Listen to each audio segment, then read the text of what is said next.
বাংলাদেশ ছাড়া অন্য কোনো দেশের জাতীয়তা আমার নাই নাই। এখন আমাকে যদি বলা হয় কেবলমাত্র আমি আমেরিকায় থেকেছি বলে যদি আমাকে বলা হয় আপনি বিদেশি নাগরিক, তাহলে তো কালকে তারেক রহমান সাহেবকে সেই কথা বলতে হয়। আমি যেটা নই আমাকে সেটা বানাবেন না প্লিজ।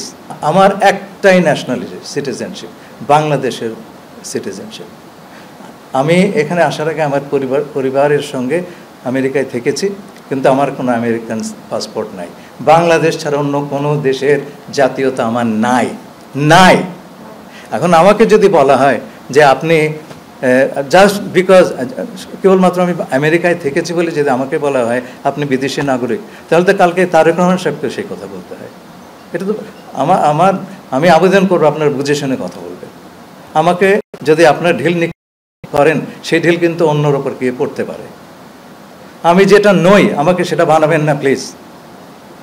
আর পারলে প্রমাণ করেন, আদালতে গিয়ে প্রমাণ হবে। আমার একটা রাইট আছে তো বাংলাদেশি একজন নাগরিক হিসাবে।